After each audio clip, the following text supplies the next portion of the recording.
আসসালামু আলাইকুম। আমি মাহমুদুল হাসান। আমি নারায়ণগঞ্জের একজন বাসিন্দা। আমার বাড়ি হচ্ছে কুতুবপুর ৪ নং ওয়ার্ডে। যেহেতু আমরা অনেক দিন যাবৎ একটি জলাবদ্ধতার মধ্যেই আছি, আমাদের ড্রেন নাই, আমাদের খাল আছে কিন্তু খালের কোনো খাল কী কাজে ব্যবহার হয় তাই আমরা জানি না। আমরা আসলে প্রশ্ন করতে জানি না। আমরা ভাবি যে প্রশ্ন করলে মানুষ কি বলবে। আসলে আমরা প্রশ্ন করি না বিদায় আমরা সব সমস্যার সম্মুখীন হই। আজকে আপনি আমার পিছনে দেখতে পারতেছেন যে আমাদের যে বেলপাড়া মাঝখান দিয়ে যে খালটি প্রবাহমান, সেটা হচ্ছে এই যে বিজিবি ক্যাম্পের পাশেই, আমাদের সীমান্ত টাওয়ারের পাশে অবস্থিত। ওই পাশে হচ্ছে সিদ্ধিরগঞ্জ আর ওই পাশে হচ্ছে বেলপাড়া কুতুবপুর। আমাদের এই খালের এই পাশে কিন্তু পানি যায় না, সিদ্ধিরগঞ্জের দিকে পানি যায় না। তার কারণ হচ্ছে সিদ্ধিরগঞ্জের যে রাস্তা, এটা আমাদের বেলপাড়া থেকে উঁচা, আর পানি হচ্ছে প্রবাহমান, উঁচা থেকে নিচে নামে। যার কারণে সিদ্ধিরগঞ্জের পানিটা এদিকে, আমাদের বেলপাড়ার পানিটা সিদ্ধিরগঞ্জে যায় না, কিন্তু সিদ্ধিরগঞ্জের পানি আসার সম্ভাবনা আছে। সেই ক্ষেত্রে আমাদের খালের অবস্থাটা দেখেন আপনি। আজকে যে বৃষ্টিটা হয়েছে, এটার কারণে আমাদের এলাকার আদর্শনগর বলেন, বেলপাড়ার অনেক অলিগলি বলেন, সবগুলো ডুবে রয়েছে। এর কারণ কি? এর কারণ হচ্ছে আমাদের খালগুলো পরিষ্কার না এবং খালের পানিটা নামতে পারছে না।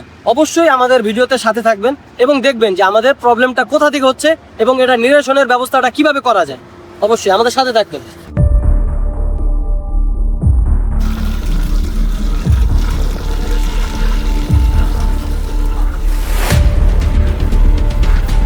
আহসানুদ্দিন উচ্চ বিদ্যালয়ের পাশে জলাবদ্ধতার এই অবস্থা। ড্রেন আছে কিন্তু ড্রেনে পানি যায় না, ড্রেনগুলো ভরা এবং ড্রেনের কোনো মাথা নাই। ড্রেন আছে কিন্তু ড্রেনের কোনো মাথা নাই, দোনো পাশ আটকাল। আর এটা হচ্ছে ওয়াসকনি শান্তিকুঞ্জ আবাসিক এলাকার অবস্থা। আপনারা দেখতে পাচ্ছেন যে প্রত্যেকটা এলাকা পানিতে পুরো ভরপুর, পানি নামার কোনো জায়গা নেই।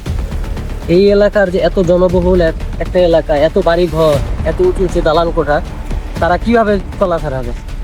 তাদের ছেলেমেয়েরা এখন পরীক্ষা দিতে যায়, সকালবেলা জামা কাপড় নষ্ট হয়ে যায়, সেই অবস্থায় তারা পরীক্ষা দিতে যায়। আমরা কি অভিশাপ থেকে মুক্ত পাবো না? ভাই ডুবে যায় না কিন্তু আবার।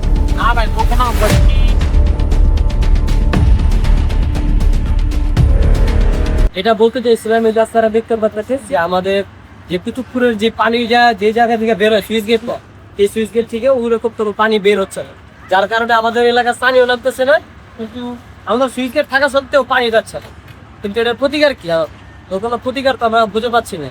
আপনাদের কাছে কোশ্চেন যে এটা নিয়ে কি কাজ করা যায়, আপনারা এটা আমাদেরকে বলবেন যে কিভাবে করলে ভালো হয়।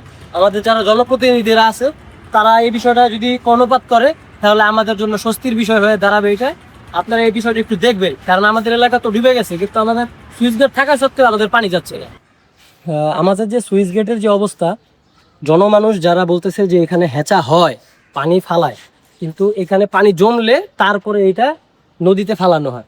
কিন্তু এখানে তো জমতে হবে, কিন্তু জমার জন্য যে পানি, এটা হচ্ছে শুধু এই হিন্দু পাড়ার যেই পানিটা, এইটাই এখানে জমা হচ্ছে।